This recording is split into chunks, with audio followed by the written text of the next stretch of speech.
from 6 or 7 years ago. Thought it would be a good idea to run these two transmission cooler lines down and through the middle of my condenser where this used to be. So this is like a loop. And me from 6 years ago also thought it would be a good idea to install these lines on the cooler, on the transmission cooler, while I had it sitting on the bench and not pay attention to where my screws were for the hose clamps. So not being able to get to the screws without taking a bunch of other stuff apart, I just decided to sawzall the whole thing off and pull the wires out of the gap. So I got the fan out, I got the shroud out, and the radiator's loose enough that I can slide the new condenser in. But at some point yesterday, I picked up a bug. I got to go home and take a COVID test because I feel like total shit. I'm hoping that it's not COVID, but my head is pounding, my throat's sore, and my back muscles are a little bit sore, but not crazy. But I slept terrible last night. I kept having dreams about this because yesterday when I was at the AC shop, I asked them if they could evacuate the system, and they told me that, well, you haven't had AC in so long that it's probably already all leaked out. So I foolishly took their word for it, and I cracked these two lines loose and literally filled the entire garage up with a toxic fog, and I had to grab my daughter and run out of here. We evacuated. She was busy decorating my bench for me here. And so we had to run out of here for about an hour, and we went and got lunch. Next time, if I ever got to do this again, I absolutely will get the entire system evacuated. No ifs, ands, or buts. If I got to wait in line, that's fine. If the guy at the garage doesn't want to do it, I'll talk him into it, because that was not a good situation yesterday. But I got the condenser. This thing is a trip. I ordered this online on eBay because they were the only ones that had free shipping. And unfortunately, what they advertised was not what they sent me. This thing is all jacked up. If you can see, the body curves in like that.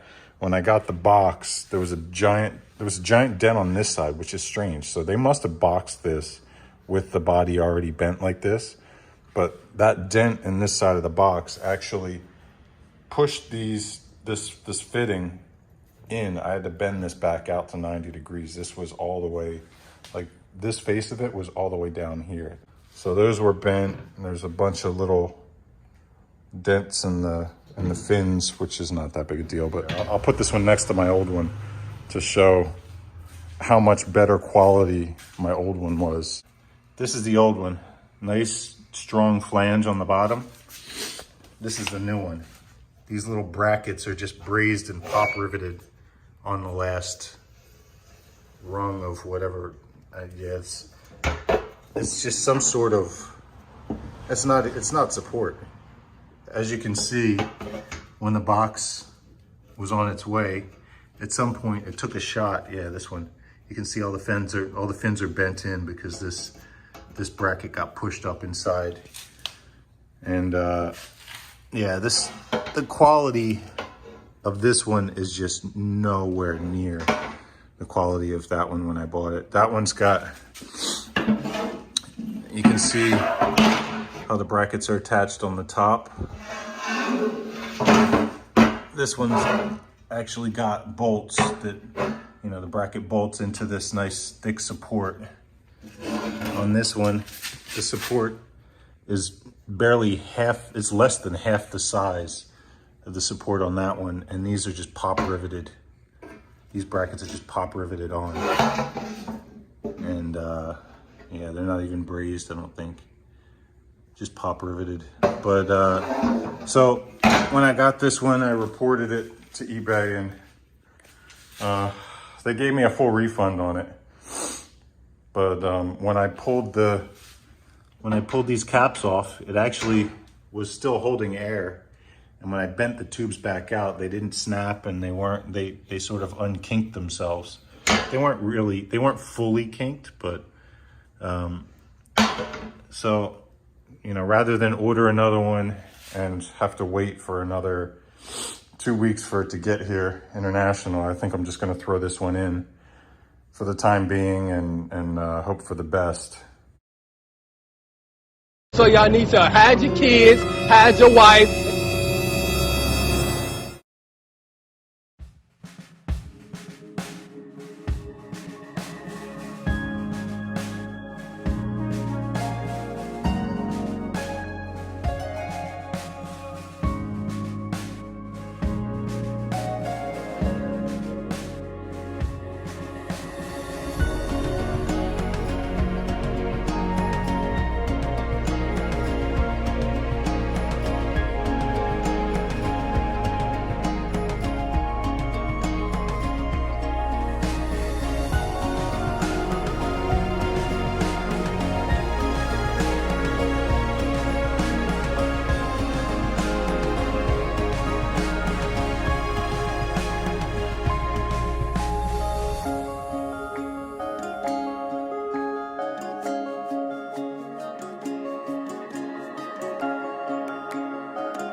All right, I'm back after 5 days of recovery.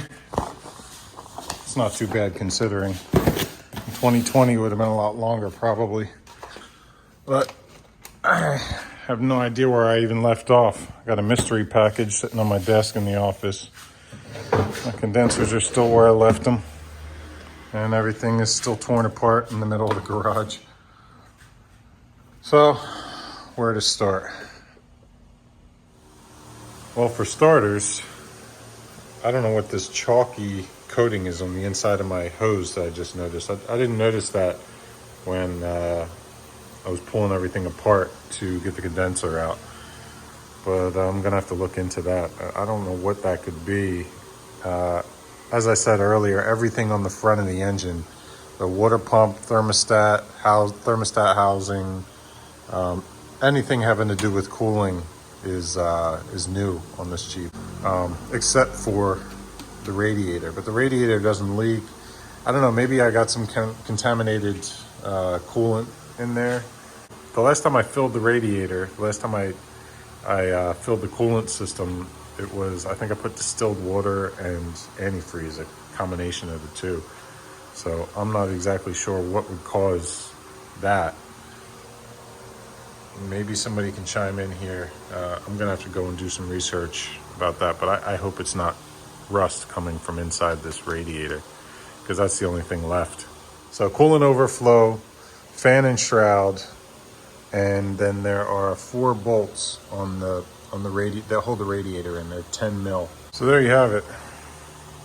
The last 2 10 mil bolts. These are the 2 top ones that I threw back in when I left the Jeep last week with COVID.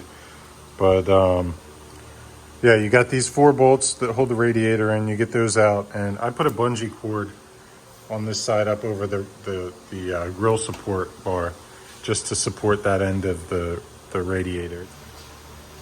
All right, here goes nothing. See those hoses pass? Bungee cords. All right, so I got the condenser loosely in place, but I noticed something that could be a problem.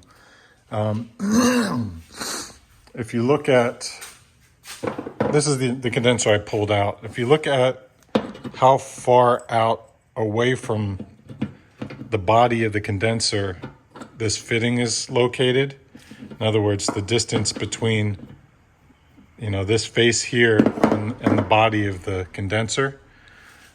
It's out that far for a reason. And that reason is so that it can get around the radiator.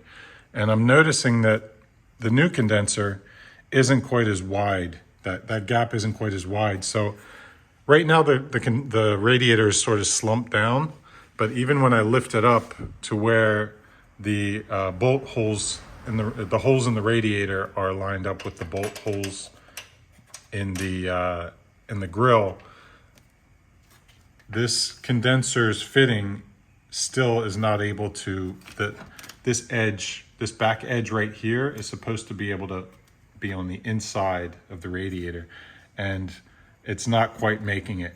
It's not quite making it. So I can either pull the whole thing out and try and somehow bend this so the fitting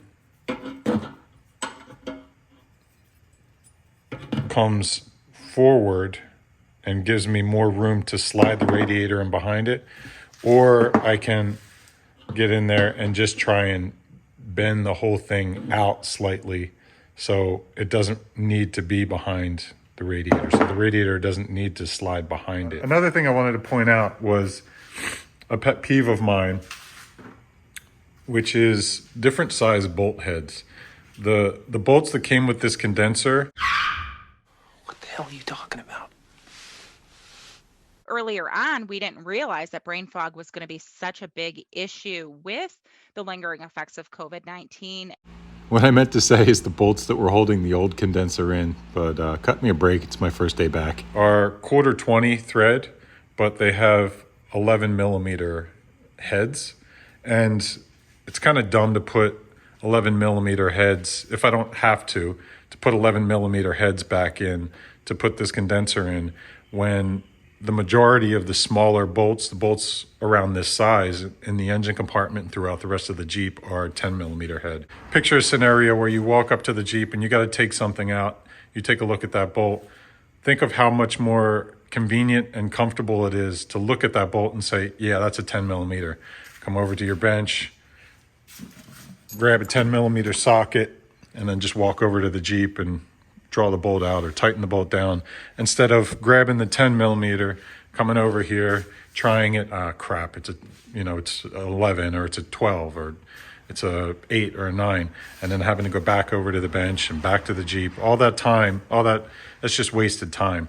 And so I keep an assortment of bolts, nuts and bolts in here for that reason. So if I find a bolt that's got, in this case, an 11 millimeter head, but it's a 1/4-20, I can go in my bolt collection and find a 1/4-20 with a 10 millimeter head. Another thing is, this is nice and short. A bolt that's going in this position doesn't even need to be this long. Probably a third of this bolt is not even, the thread is not even being used. It's just hanging out on the other end of the bolt, on the other end of the nut inside the grill. So that's just more wasted time sitting here swinging the wrench back and forth when the threads that you're running through aren't even holding anything. So adequate length bolts and matching heads is definitely the way to go when you're trying to save time and effort.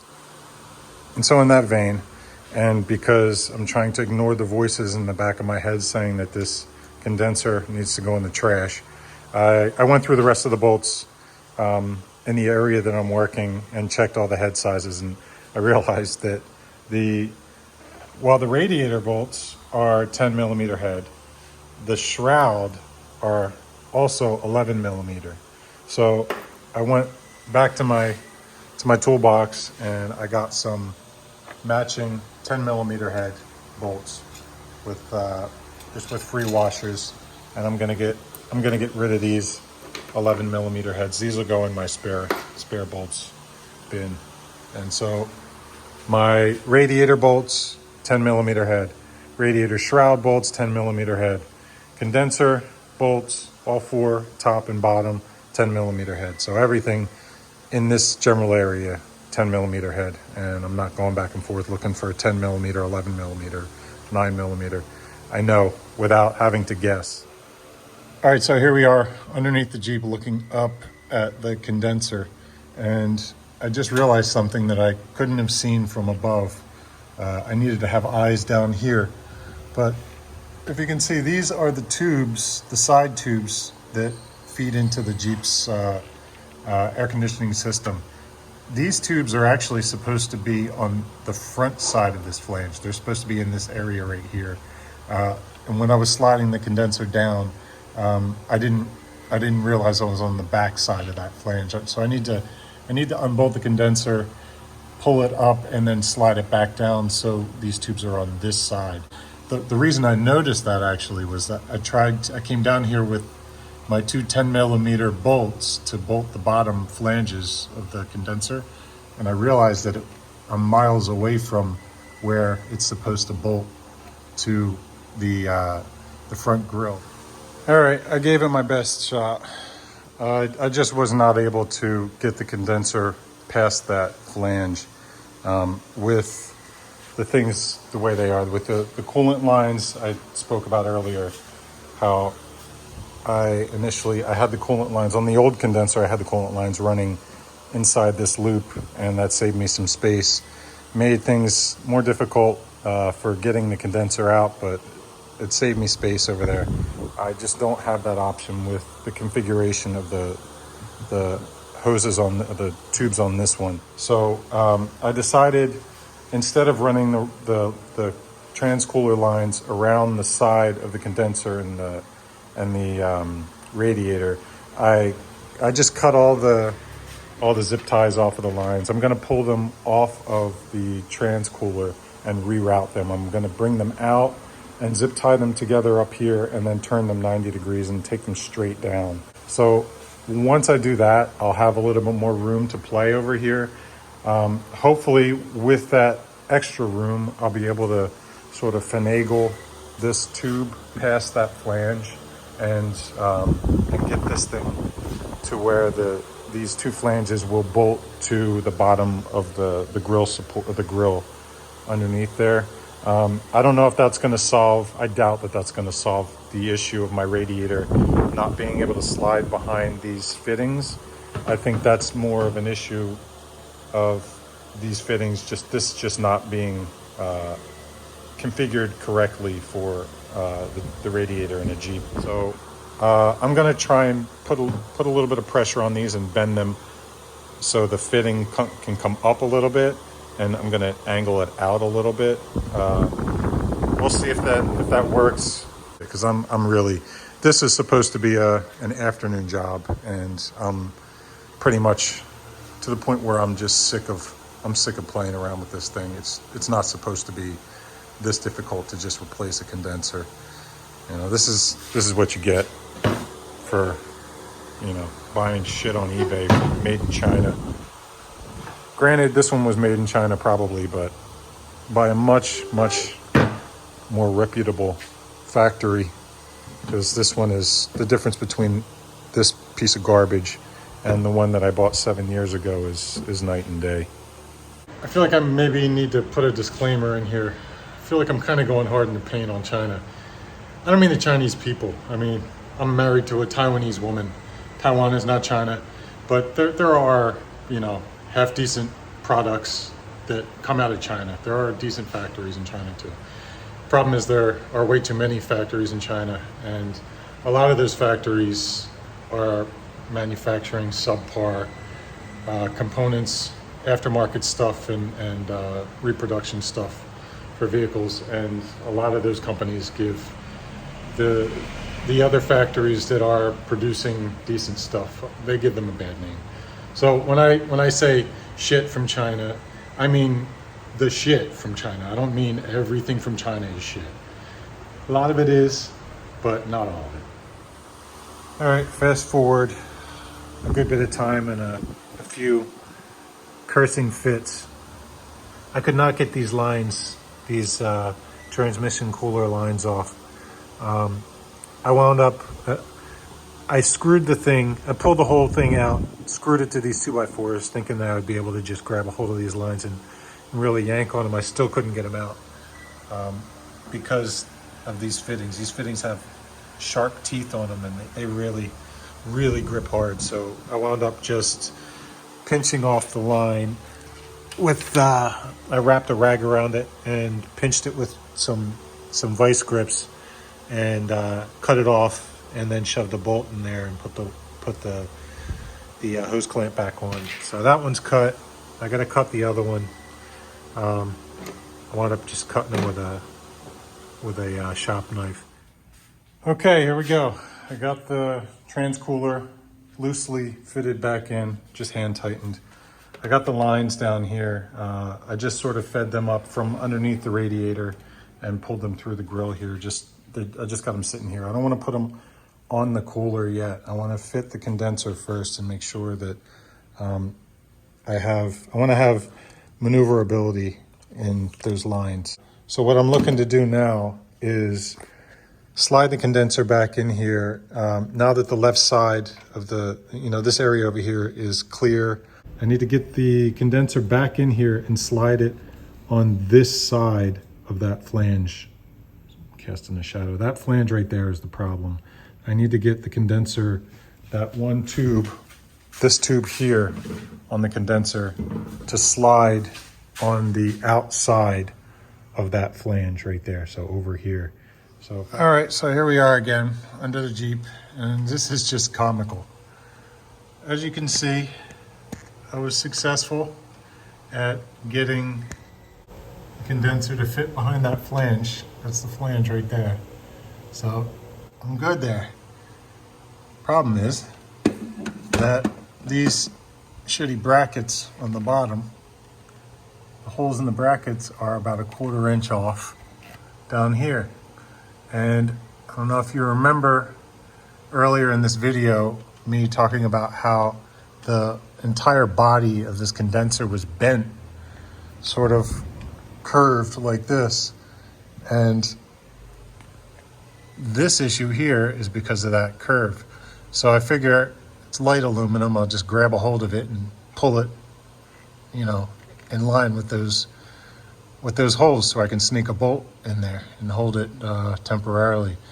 So I grab it, I go to pull it, and the driver's side upper mount, the bolt, pops out. I'm like, what the hell is going on there? So I go and I tighten it back up again and get back under here, start putting pressure on it in this direction to straighten it out, line these bolts up, pop. That bolt pops up again. I'm like, what is going on? So I come up here again and I take a closer look at this, and I realize that I thought this was a nutsert in here that I was screwing that bolt into. Turns out it's just a rubber grommet with this weird threaded bung that I guess was molded into this grommet. So what I got to do now is either pop a nutsert in there.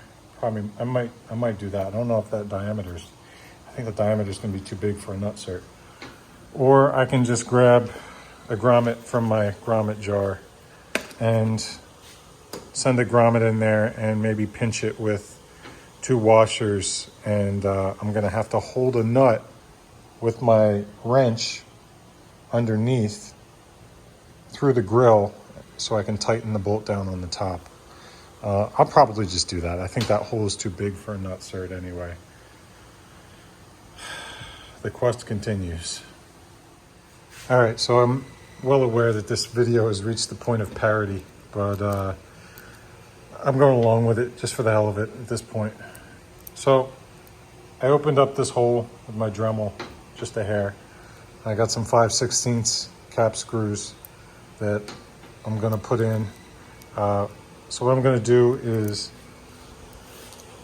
take one of these rubber grommets that I found in my miscellaneous bin, and I'm gonna come through here with a cap screw and a washer, and then stuff this grommet on the bottom side.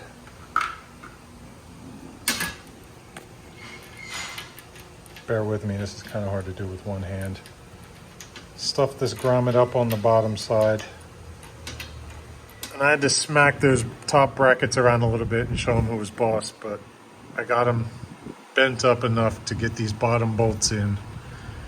And my tube is on the outside of this flange where it's supposed to be.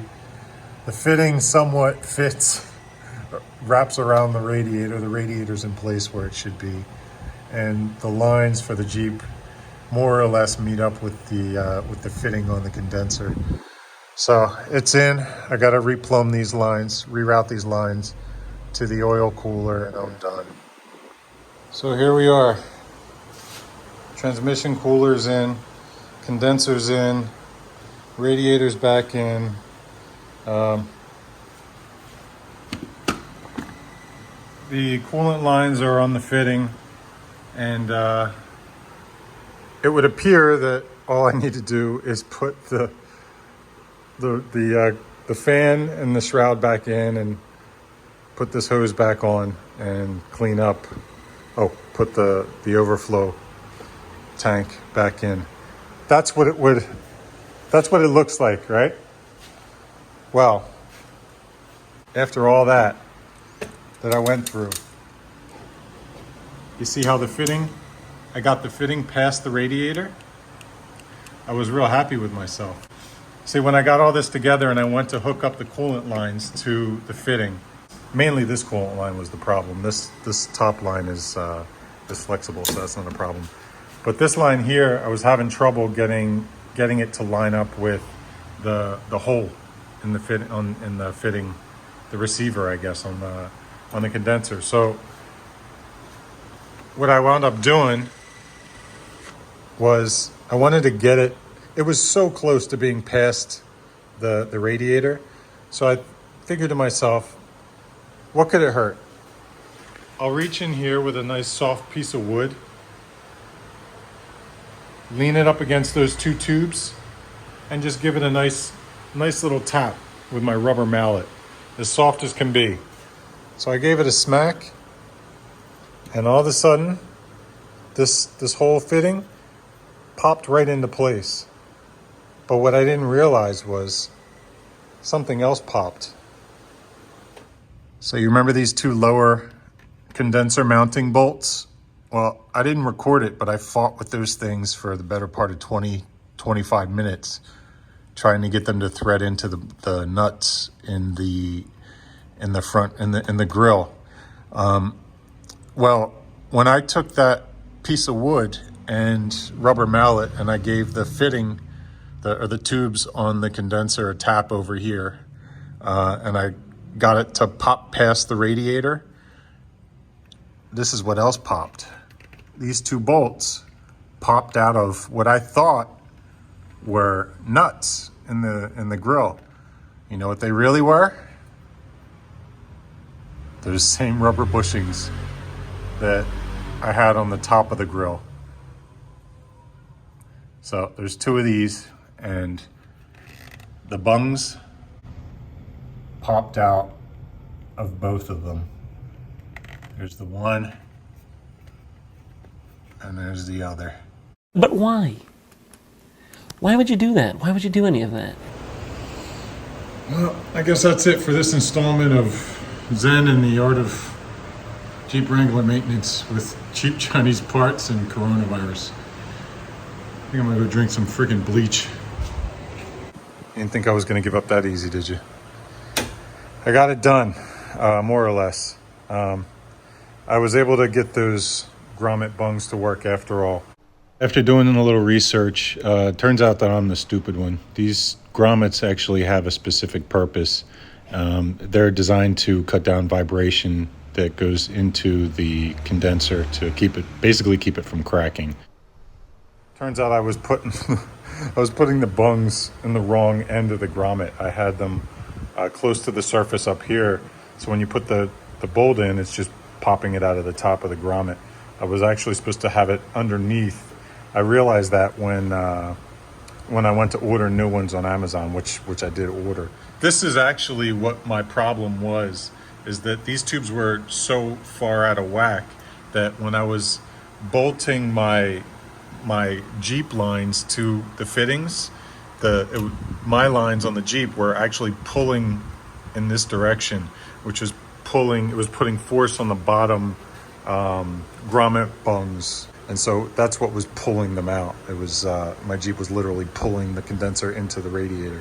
So I straightened that out. I tweaked the hard line on the Jeep, this line here, a little bit, so it wasn't out here, but it was sort of already pressing against the fitting. So that fits better now. Literally all I got to do now is put the fan in the shroud, my overflow back in, and start it up and burp the system. I guess I'll post back when once the system's charged and hopefully the condenser's not leaking.